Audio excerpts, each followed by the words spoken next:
Hello everyone, I am Shivam Gupta, owner and founder of Mockzone MBA Preparation. So guys, today's video is going to be extremely important for those who are preparing for CAT 2021 exam, because in this section, I'm going to discuss about the quant section paper attempt strategy. Guys, अब 10 days रह गए हैं around cat के लिए and ये time बहुत ज़्यादा peak होता है. इस टाइम पे आपको क्या करना चाहिए, कैसे रिविजन करना चाहिए, और सबसे इंपॉर्टेंट है कि आपको कैट में क्वांट्स को कैसे अटेम्प्ट करना चाहिए. उसके लिए आपको मॉक से सेक्शनल टेस्ट से प्रैक्टिस करनी पड़ेगी. तो गाइस ये वीडियो आप देखना आपके लिए काफ़ी हेल्प होगा, बिकॉज मैं वो काफ़ी स्ट्रैटेजीज बताने वाला हूँ कि काफ़ी लोग ऐसा होता है कि पूरा सिलेबस खत्म करने के बाद भी वो कैट के में परफॉर्म नहीं कर पाते हैं, बिकॉज वो कुछ मिस्टेक्स कर देते हैं. तो ये वीडियो आपके लिए हेल्पफुल होने वाला है. जल्दी से वीडियो को लाइक कर दो. लाइक करने से वीडियो ऊपर आता है, काफी लोग की हेल्प हो जाएगी. एंड सब्सक्राइब जरूर कर दो, बिकॉज लगातार वीडियोस बन रहे हैं, beat strategy based video, beat content based video और बीट नोटिफिकेशन बेस्ड वीडियो. चलो गाइस स्टार्ट कर लेते हैं. एक इंपॉर्टेंट काम और कर लेना गाइस, कैट के बाद स्नैप के लिए आप लोग पढ़ाई करोगे तो स्नैप का नीचे ग्रुप है, लिंक है टेलीग्राम का, उसको जरूर ज्वाइन कर लेना, आपकी बहुत हेल्प होने वाली है. चलो तो गाइस पहले इंपॉर्टेंट पॉइंटर क्या है कि आप, क्योंकि टाइम कम है तो आपको एटलीस्ट एक सेक्शनल या टॉपिक टेस्ट आपको क्वांट्स का देना चाहिए. क्योंकि गाइस टॉपिक टेस्ट या सेक्शनल से ही आपका एक पता चलता है कि कहाँ पे आप लैग कर रहे हो. और ज़्यादा इंपॉर्टेंट रहेगा अगर आप सेक्शनल टेस्ट हो तो बेटर है. टॉपिक टेस्ट भी हेल्प करेगा. दोनों के पर्पस अलग है. टॉपिक टेस्ट क्या है कि कोई वीक एरिया आपका है तो आप उसको स्ट्रॉन्ग बना सकते हो. जैसे आपको मान लो ज्योमेट्री का पसंद है, तो आपने ज्योमेट्री को अच्छी तरह रिवाइज किया, फिर आपने टॉपिक टेस्ट दिया, तो it helps you in improving your weak area to strong area. ठीक है. सेक्शनल टेस्ट क्या है कि मिक्स्ड होता है, तो आपको कैट वाली फीलिंग आएगी. सेक्शनल टेस्ट बेसिकली स्ट्रैटेजिकली होता है कि वहां पे जैसा सेक्शन कैट का आना है वैसे ही आपको यहाँ पे अगर मिल रहा है मिक्स्ड, तो आप उससे अपना आइडिया लगा सकते हो. ठीक है. आप लोगों ने मॉक्स लिए होंगे काफी कोचिंग इंस्टीट्यूट्स के, तो आपको सेक्शनल टेस्ट मिले होंगे, तो आप ट्राई करो. ट्राई करने से फायदा क्या है guys, कि आपको मतलब पता चलेगा, आप एक्सपेरिमेंट कर सकते हो काफी चीजों पे. ठीक है. कि आप कौन सा क्वेश्चन पहले अटेम्प्ट करो, कौन सा बाद में अटेम्प्ट कैसे करो, तो ये चीज है. तो सेक्शनल टेस्ट टॉपिक टेस्ट की प्रॉपर चीज है, और एनालिसिस और इम्पोर्टेंट है उसका. बिना एनालिसिस के मॉक मत देना गाइस, चाहे फुल लेंथ मॉक हो, चाहे सेक्शनल हो, चाहे टॉपिक हो. Analysis is basically helps you in improving. Analysis नहीं करोगे तो फायदा नहीं कुछ करने का. ठीक है. ये इंपॉर्टेंट चीज है. Spend maximum 40 seconds in each question. Use skip and run approach. Guys ये इंपॉर्टेंट चीज है गाइस. काफी लोग गलतियां करते हैं. जैसे आपने मान लो बहुत अच्छे से पढ़ा है ज्योमेट्री, है बहुत अच्छे से पढ़ा है आपने अर्थमेटिक, अब अर्थमेटिक का पहला क्वेश्चन आया आपको नहीं आता है मान लो, क्योंकि गाइस ये जो कैट है आपको समझना पड़ेगा, ये आपका मैनेजरियल स्किल चेक कर रहा है. You are going for a management exam. तो आप मैनेज कैसे करते हो, आपके पास जो टाइम दिया गया है आप उसको कैसे मैनेज कर रहे हो, ये मैटर करता है. तो पेपर तो टफ आएगा, जैसा भी आएगा ठीक है, बट वो लोग ऐसा पेपर सेट करते हैं कि आप देखते हैं कि आप प्रेशर हैंडल कर पा रहे हो कि नहीं. अब लास्ट ईयर क्या हुआ था मैं बताऊँ आपको. लास्ट ईयर मेरे कजिन का कैट में स्टार्टिंग में जब कैट में क्वांट सेक्शन करना शुरू किया, तो शुरू के 3 क्वेश्चंस में मतलब काफी इशू आया, मतलब 10 मिनट बर्बाद हो गया, कोई क्वेश्चन नहीं हो पाया. ऐसे केस में अगर काफी बच्चे डिमोटिवेट हो जाते हैं, शायद उनका पूरा पेपर बर्बाद हो जाता, बट डायरेक्टली उसने लास्ट क्वेश्चन में जाके वहां से स्टार्ट किया अटेंड करना. ठीक है. तो मैं आपको ये बोलना चाहता हूँ गैस, कैट में चाहे कोई भी पेपर उठा लो, किससे भी साल का उठा लो पेपर, आप एटलीस्ट 30-40% क्वेश्चन ऐसे होंगे जो बहुत ही नॉर्मल होंगे, जो आपने पढ़े ही होंगे, आपके सही हो जाएंगे वो. बट गलती क्या करते हैं बच्चे, बच्चे एक ही क्वेश्चन के पीछे पड़े रहते हैं. वो 1 मिनट 2 मिनट 3 मिनट लगाते रहेंगे, आंसर क्यों नहीं आ रहा, ऐसा मत करो प्लीज. सब क्वेश्चन आपके एक ही मार्क्स के हैं. ठीक है. अच्छे से करो, अगर आता है तो करो, नहीं आता तो छोड़ दो, बैक बाद में आ जाना. यहाँ पे एनमेट थोड़ी है कि अडेप्टिव है कि वापस नहीं आ पाओगे, आप वापस आ सकते हो ना आप. तो आपको क्या करना चाहिए, आपको स्किप एंड रन अप्रोच करना है. पहला क्वेश्चन देखा, 40 सेकंड्स आपको देखने से आ जाएगा कि आपको आता है कि नहीं आता है, क्योंकि बहुत ज्यादा वैरायटी नहीं बन सकती है. अगर ढंग से आपने पढ़ा है, मॉक्स दिए हैं, चैप्टर बाई चैप्टर पढ़ा तो आप समझ जाओगे. अगर आपको लगता है कि बहुत नया टाइप का क्वेश्चन है, कुछ नंबर और वैल्यूज निकालनी है और बहुत कैलकुलेशन वगैरह, तो आप नहीं करो उसको, बाद में करो. ये अप्रोच होती है. चाहे कोई भी कितना भी तेज हो पढ़ने में, सब लोग skip and run approach use करते हैं. आप देखो किसी फैकल्टी की वीडियो जो बहुत साल से पढ़ा रही है यूट्यूब में, आपको दिखेगा, आप खुद देखोगे, देखा कि बाद में करेंगे बाद में करेंगे बोलते हैं लोग ऐसा, फिर बाद में आ जाते हैं वो लोग, और तभी आपका स्कोर इंप्रूव हो सकता है. सब कुछ आप उस टाइम पे नहीं कर सकते हो. ठीक है. तो ये स्ट्रैटेजी होती है, तो इसको आप ध्यान रखो. और ये गाइस प्रैक्टिस से ही आएगी, आप सुनने से नहीं आएगी. आपको उस तरह के सेक्शनल टेस्ट या मॉक देने पड़ेंगे. आप फुल लेंथ मॉक दे रहे हो तो वहां पे आप ट्राई करो उस तरह की अप्रोच. ठीक है. इसी को आप बोल सकते हो कि आप 2 राउंड में कर रहे हो. पहले राउंड में आपने इजी इजी कर लिए. 2 राउंड्स में करने से क्या होता है बेसिकली, कि आपने कोई इजी क्वेश्चन छोड़ा नहीं है. अगर आप स्टेप बाय स्टेप पूरा टाइम एक में दोगे तो आप लास्ट से पहुंच ही नहीं पाओगे. एंड जनरली मैंने रियलाइज किया है कि कैट में क्वेश्चंस लास्ट में थोड़ी इजी होते हैं, क्योंकि कैट में जानते हैं बच्चे पहुंच ही नहीं पाते हैं, काफी बच्चे बीच में फंस जाते हैं इसलिए. तो आप ये भी कर सकते हो. आप एक्सीडेंट करके देखो, 2-3 क्वेश्चन शुरू के टफ लग रहे हैं तो आप वैसे तो अच्छा है कि स्टार्टिंग से ही करो, बट स्किप करते जाओ, फ्लैग करते जाओ उनको. कुछ लोग क्या करते हैं, लास्ट में पहुंच जाते हैं, सीधे लास्ट से स्टार्ट करेंगे. अगर आपको वैसा सही लगता है वैसा करो, कोई दिक्कत नहीं है. बट जनरली यह है कि आपको बस स्किप करने की हैबिट होनी चाहिए, कि आप स्किप कर क्यों नहीं रहे हो, करो स्किप. ठीक है. तो आप स्किप करोगे, आपको 10-15 क्वेश्चन आपने कर लिए, अगर आपने मान लो 24 क्वेश्चन, जितने भी क्वेश्चन आने इस बार कैट में, ठीक है, आपने अगर 24 क्वेश्चन मान लो आने, आपने शुरू में पहले राउंड में 12-13 क्वेश्चन ढंग से कर लिए जल्दी जल्दी, तो आप बहुत ज्यादा कॉन्फिडेंट फील हो जाओगे कि आपका कोई इजी क्वेश्चन नहीं छूटा है। फिर आप करो, उसके बाद दूसरे राउंड में आपको कर लोगे 5-6 क्वेश्चन तो कर ही लोगे दूसरे राउंड में। तो डिपेंड करता है आपकी तैयारी कैसी है, आपको कितना टारगेट करना है, आपकी कौन सी स्ट्रॉन्ग है तब ज्यादा कर लोगे।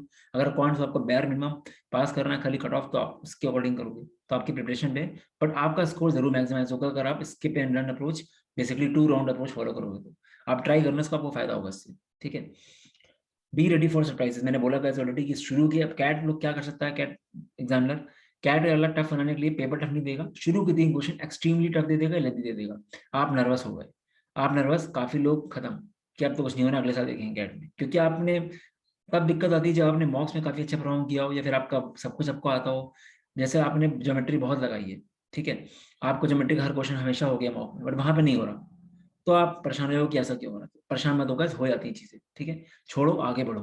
फिर वही बोल रहा हूँ चीज, ठीक है, होते हैं ऐसा, ये इसके लिए प्रिपेयर रहोगे साहब, ठीक है। और पहले से कोई एजम्पशन में लेके चलो कि कितने अटेम्प्ट करें कैट में, ऐसा कुछ नहीं गाइस। आपने सोचा कि 24 में से 18 कर लेंगे, पेपर बहुत ईजी आ गया, जैसे 2014 में पेपर बहुत ईजी था, लोग फुल फुल अटेम्प्ट करके आए थे 2014 में कैट में, ठीक है। तो ऐसा भी हो सकता है, तो आप बस करते चले जाओ, ठीक है। जैसा ये बनाएगा बहुत टफ है, सबके लिए टफ है, परसेंटाइल लेना कौन सा नंबर है, परसेंटाइल आप देखते हो कि मॉक्स में कैसे टफ पेपर में हमें याद है, बहुत पहले की बात है, 29 मार्क्स पे 29 आउट ऑफ 102 पे 92 परसेंटाइल था मेरा, ठीक है। बहुत पहले की बात है जब हमने तैयारी करता था, उस टाइम पे 2014-13 की बात होगी, ठीक है। तो मतलब उस टाइम पे एम कैट की क्वांट्स, मैं एम कैट ही बता रहा हूँ, एग्जाम की नहीं बता रहा हूँ, एम कैट का बता रहा हूँ, ठीक है। एम कैट में 29 मार्क्स पे इट वॉज 92 परसेंटाइल, ठीक है, आज से 7-8 साल पहले बता रहा हूँ। तो उसी टाइम पे कभी कभी ऐसे भी होता है कि 55 मार्क्स पे आपका नहीं आता इतना उस टाइम, ठीक है। तो ये चीज है, तो डिपेंड करता है पेपर कैसा है, बच्चे कैसे हैं, पेपर टफ है तो आपके लिए टफ है, कोई दिक्कत नहीं उसमें, ठीक है। तो ये चीज है basically, note down the weak areas and revise the concept. आप टॉपिक टेस्ट दोगे, सेक्शनल टेस्ट दोगे, आपको लगता है कि आपको वीक एरिया बेकार है, आपको नहीं आ रहा है समझ में, कुछ टॉपिक नहीं आ रहे हैं, फिर से आपने प्रोबेबिलिटी, आपने टॉपिक टेस्ट दिया या सेक्शनल टेस्ट दिया, प्रोबेबिलिटी क्वेश्चन नहीं कर पा रहे हो, तुरंत प्रोबेबिलिटी उठाओ, बिल्कुल बेसिक से लेकर एडवांस तक पढ़ो। वैसे भी गैस रिविजन तो वो करना ही है, मैं आगे बताऊंगा वो कैसे रिविजन करना है, करना है वो, तो वीक एरियाज पे काम करो, उसमें रिवाइज करो, ज्यादा टाइम नहीं बचाएगा गैस। बहुत सारी नई चीजें नहीं पढ़ सकते हो, बहुत ही इररिलेवेंट चीजें बिल्कुल मत पढ़ो, कि बहुत सारी चीजें होती हैं गैस। अब यूलर थ्योरम वगैरह तो आपके रिमाइंडर में काम आती है, ठीक है, बट बहुत अलग अलग चीजें भी होती हैं, चिकन नेगेट थ्योरम, ये सब मत करो, मतलब बहुत ज्यादा नई चीजें अब मत करो, पहले कर लिया तो ठीक है, बट आपको कोई फायदा नहीं करने का। CAT is all about basics, वो ऐसा कोई क्वेश्चन नहीं देगा जो आप कर पाओ दूसरा ना कर पाए, मतलब ऐसा कोई नया कंसेप्ट नहीं देगा रटे रटाई चीज, वो ऐसा रहता है जनरली।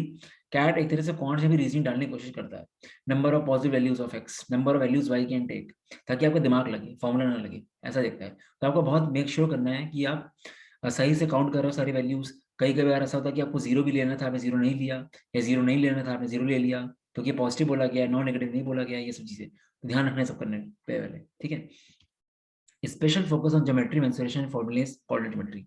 ज्योमेट्री मेंसुरेशन की अच्छी बात क्या है कि बहुत टफ क्वेश्चन नहीं देगा कैट, प्रोवाइडेड आपने फॉर्मूलेज पढ़ लिए हो। ज्योमेट्री में सारे फॉर्मूलेज पढ़ो अच्छे से, सारी प्रॉपर्टीज पढ़ो, ऑल्टरनेट सेगमेंट थ्योरम। अब लेंथ ऑफ मीडियन, जब भी लेंथ ऑफ मीडियन की बात होगी अपोलोनस थ्योरम लगाना है आपको। साइक्लिक कोऑर्डिनेटर की प्रॉपर्टी पढ़ो अच्छे से आप, काइट पढ़ो, ठीक है, जितनी प्रॉपर्टीज हैं अच्छे से करो गाइस, रोम्बस वगैरह का अच्छे से पढ़ो, एरिया कैसे निकलता है, ट्रेपेजियम बहुत ज्यादा इंपॉर्टेंट है, ट्रेपेजियम आइसोसेलेस ट्रेपेजियम, उसकी प्रॉपर्टीज, एरिया और साइड्स का रेशियो क्या होता है, उसमें पॉलीगन्स पढ़ो, पॉलीगन्स अच्छे से करो गाइस, बहुत इंपॉर्टेंट है। मेंसुरेशन में सारे फॉर्मुलेस पढ़ो, पिरामिड प्रिज्म पढ़ो, उसके अलावा फ्रस्टम पढ़ो अच्छे से, ये सब आएगा, इजी आता है, टफ नहीं आता है, ठीक है। 3 डायमेंशनल ट्रेपेजियम आ जाता है मतलब उसके फॉर्म में, ठीक है।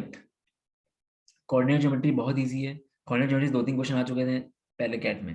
कोऑर्डिनेट ज्योमेट्री का आराम से रोटेशन और ट्रांसलेशन वाला एक्सेस वाला पढ़ो, जितने फॉर्मुले से कोऑर्डिनेट के सब अच्छे से करो, स्लोप वगैरह के, ठीक है, आ सकता है एग्जाम में। बाकी अगर इस लॉगरिथम से फोकस करना, लास्ट के 3 क्वेश्चन लॉगरिथम पे आए थे, जरूरी नहीं कि इस बार आए, बट आ सकते हैं, ठीक है। Devote at least 1 to 2 hours daily for QA concept revision. Guys मैं एक्सपेक्ट कर रहा हूँ कि मैक्सिमम लोगों ने अपना क्वांट्स की कॉपी बनाई होगी, जहाँ पे उन्होंने रिवीजन के लिए अपने मेन मेन पॉइंट्स लिखे होंगे। मैंने आपको हमेशा बोला है कि आपको एक कॉपी बनानी होती है, जहाँ पे आपको जो भी कुछ नया दिख रहा है, आपके लाइव क्लास करने लिए वहां से, आपके मॉक, आपके टॉपिक टेस्ट, आपके ग्रुप, किसी भी ग्रुप से आपको अच्छा दिखा, आपको नहीं आता, आप लिख लो उसको। अगर आपने ऐसा किया तो आप बहुत बेस्ट हो, उस कॉपी रिवाइज करो गाइस, आपका अच्छा हो जाएगा। मेरे टाइम पे मैंने करीब 5 से 6 कॉपी बनाई थी इस तरह की, और मुझे याद है गाइस मेरी कॉपी के बाहर से कंसेप्ट आते ही नहीं थे एमकैट वगैरह में, बाद में, ठीक है, 2015 की बात है, और 98-99 के राउंड मेरे रहता था हमेशा, ठीक है। रीजन क्या था गाइस कि मैंने कॉपी बनाई थी, क्योंकि ज्यादा क्वेश्चन बन ही नहीं पाते हैं। अब नहीं हो सकता कुछ, अगर कॉपी बनाई तो कर लो, वरना फिर आपने जो लाइव क्लासेस जो भी दिया उसे रिवीजन करो, ठीक है। तो आपको 8 घंटे रिवीजन करना पड़ेगा, क्योंकि रिवीजन प्लेस इंपॉर्टेंट रोल। अगर आपको concept tip of the tongue में है तो आप कर लोगे अच्छा, अगर आपको याद नहीं तो आपको सोचने में टाइम लगेगा, और सोचने में टाइम लगेगा तो आपका टाइम बर्बाद होगा, ये चीज़ है। इस टाइम पे गैस मॉक्स के पीछे अंधा हो जाता है, फुल लेंथ मॉक्स के पीछे रिवीजन पीरियड है आपका ये। अब आने वाले 10-11 दिन आपने पूरे साल जो पढ़ा है, अगर आपने रिवाइज नहीं किया तो कोई मतलब नहीं चीज होगा। मॉक्स दे के नंबर आके कुछ नहीं होगा। मॉक्स देने के लिए हैबिट के लिए 5 मॉक्स दे दो मैक्सिमम, अब उससे ज्यादा मॉक मैं रिकमेंड नहीं करूंगा। 24th के बाद कोई फुल लेंथ मॉक मत दो तो अच्छा है, क्योंकि कभी कभी क्या होता है कि आपने पूरे साल अच्छा किया, 26 तारीख को आपकी परसेंटाइल आ गई 82, आपका सारा मोटिवेशन खत्म कि ले क्या होगा मेरा। और ये मोटिवेशन जब खत्म होगा ना गाइस, तो कैट में आप नहीं कर पाओगे अच्छा। तो मैं आपको वैसे मना ही करूंगा मॉक देने के लिए, 5 मॉक दे दो, 23-24 तक मैक्सिमम। और वैसे स्कोर कम भी आ रहा है तो छोड़ो, स्कोर को इग्नोर करो, लास्ट मिनट वो अगर डर जाते हैं लोग कम आता है स्कोर। फोकस करो इंप्रूवमेंट पे, और आरसी वगैरह प्रैक्टिस करो उस टाइम पे, ठीक है। मेन चीज वो है। अर्थमेटिक को गैस रिवाइज करो, जो लोग ऐसे हैं जिनको बस किस तरह कौन सा कट ऑफ क्लियर करना है, बस कोई ऑप्शन नहीं, मैं यही बोलूंगा अर्थमेटिक अच्छे से कर लो। अर्थमेटिक कर लो, बट अर्थमेटिक भी कई डर दे देते हैं, बट अर्थमेटिक का सारे चैप्टर्स होने चाहिए क्योंकि मैक्सिमम वेटेज है।